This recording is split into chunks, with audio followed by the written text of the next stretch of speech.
The Adventurer's Log 1.1120.20. Hi, I'm Bobby, I'm your host, and today we're going to be talking about The Mandalorian. But before we get into that, let's get into this day in tech history.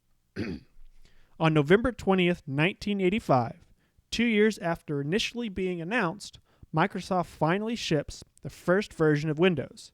Originally slated to be shipped in April of 1984, the long delay caused skeptics to begin to accuse Windows of being vaporware. Due to the relatively high demands of then current PC technology, Windows 1.0 was generally considered too slow to be usable. It wasn't until Windows 3 that the operating system began to generate significant sales. All right, so we are talking about The Mandalorian, Chapter 12, The Siege. But before I go any further, spoilers are ahead. So if you've not seen the episode, pause this, go watch it, then come back. We'll wait for you. All right. So this episode has The Mandalorian in it, Cara Dune, Greef Kargan, and Mithril.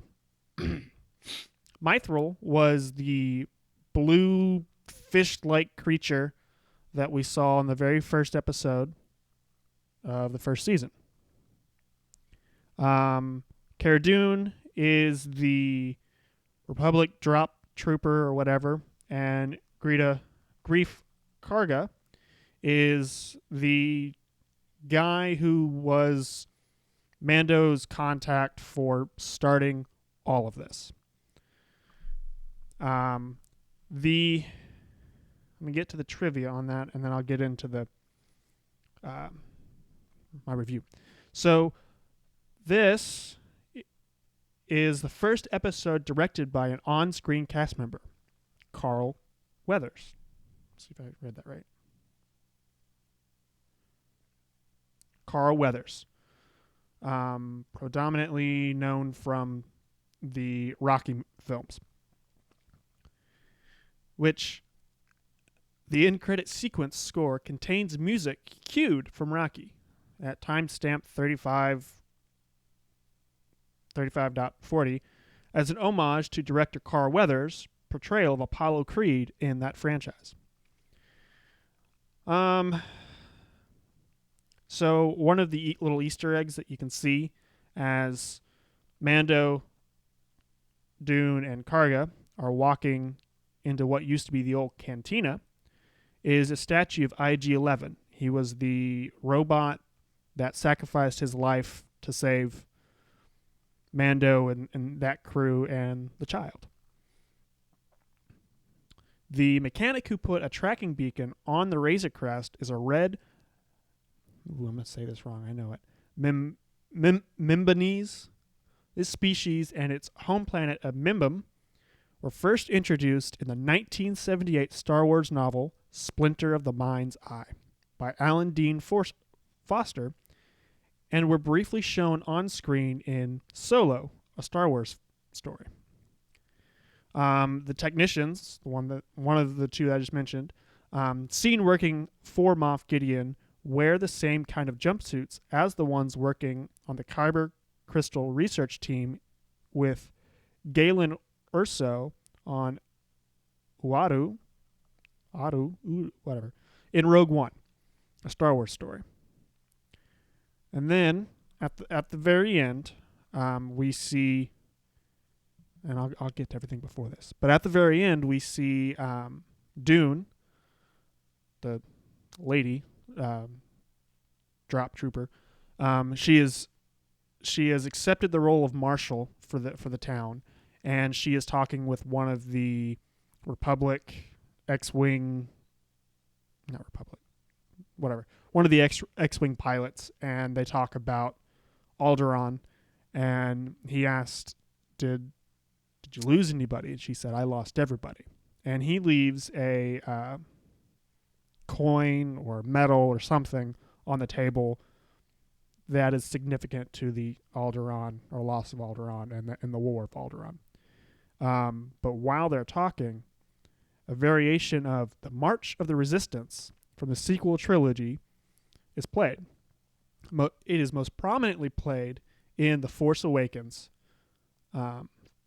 when Rey is rescued at Maz's palace by Poe Dameron's whatever, X-Wing squadron.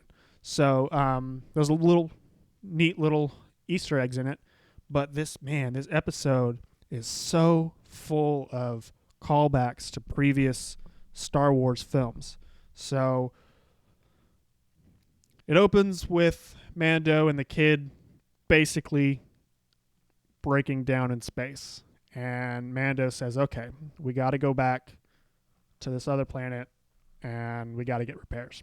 So they go back, and that's where we see Cara Dune and the others. And they essentially do a crash landing of sorts.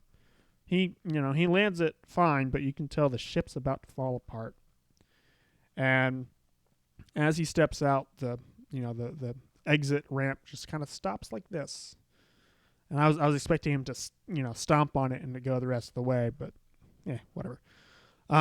So they drop the kiddo off at the school that was opened up in what was the cantina, and Mando finds out that there is what was a FOB, forward operating base by the Empire still on the planet, and he is told by the others that there's tech there that they just need to go destroy it before black marketeers come in and scrap whatever's there and sell it off and harm others. So they make a plan and they go out. The blue fish-like creature that we saw in the very first episode of the full series, he's actually being the bookman or whatever for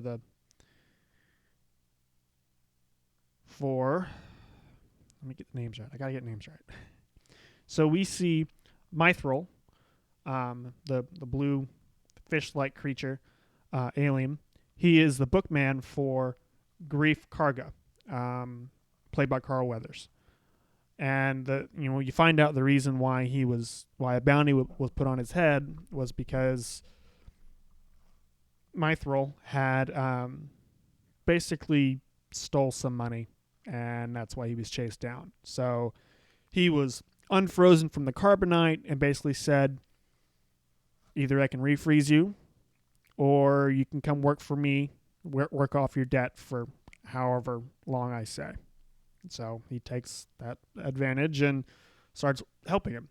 So the four of them, Mando, Cara Dune, Grief Karga, and Mithril, drive off in his little speeder to the base, and they go to break in, and the front door is pretty much sealed from the inside because of the tech that opens the door is kind of melted from the lava flows. So Mando flies up there, kills a few people, opens the door, they come up, and they're kind of searching around to get to the core to release all the refrigerant or the coolant. That's it, the coolant, so that the base can just explode. So as they're creeping around, they see a lot more stormtroopers than what they originally thought. So they're kind of puzzled, and so they set off the core to breach. And as they're exiting, they find a lab. And in that lab is other technicians trying to erase data and dump the data core. And we see a bunch of tanks and talking about transfusions and needing blood from the original donor. And it makes us realize that there's a nasty secret that Goff Midian is holding or trying to attempt, and Moff Gideon, Moff Gideon, and we're not exactly sure what it is. fans of the animated series and some of the comics might know what it is. I'm not exactly sure. It looks like a cloning process, so maybe they're trying to clone the kid. There is a mention of MC in there that I'm thinking it's midichlorian, which that is what the kid has because he's force sensitive. So it looks like they're trying to clone. To me, looks like they're trying to clone the kid for a reason unknown to us at this time. So Mando goes, I got to go back for the kid.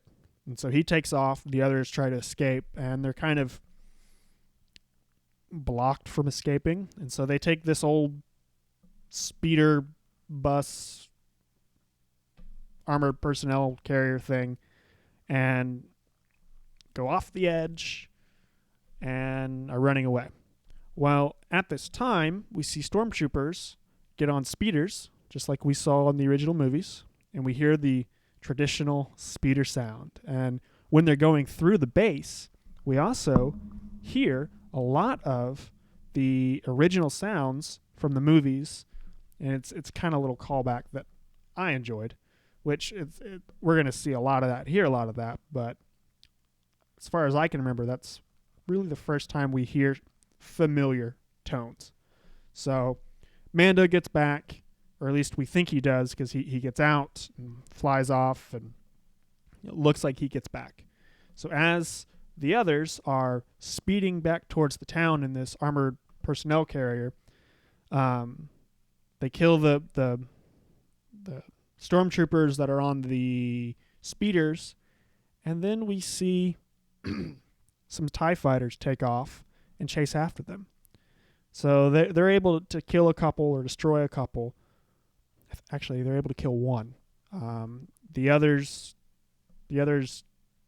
disarmed the vehicle, and so when it looks like they're about to be destroyed, we see weapons fire from up above, and it's Mando in the Razor Crest. And we see the Razor Crest has been fully repaired, and so he does his fancy flying and takes them all out. And as he's doing it, there's a scene where he's climbing and climbing and climbing, chasing after one of the TIE fighters, and we see the kid in the background doing this like a roller coaster, like whoa. And he's also got this case of cookies. They look a lot like macaroons, but he's got these cookies, blue cookies, that he stole from one of the other kids using his force powers, using the force from the classroom. So we can tell that the kiddo is definitely coming into his abilities a lot easier. So he's definitely growing. So he takes the cookies and he's eating them. And so as Mando is flying around and destroying stuff, right there at the very end, we see the kiddo throw up. I know it's kind of gross, but it was kind of cute because, it's a robot. But it was, again, another callback to Star Trek lore, the blue milk that we see Luke drinking in A New Hope.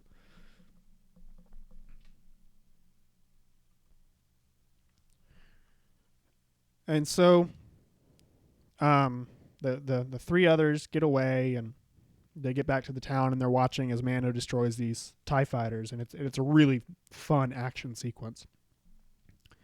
And so Mando says, thanks, see y'all later, and takes off. And can't remember if it was right after this, or right before this, or after this, or right. My sequence is off, but that's okay. But we see Moff Gideon. Actually, we see a technician in the ship talking with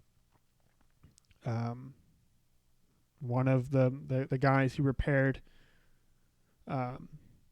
Mando's Razor Crest, and he says the tracking device has been planted.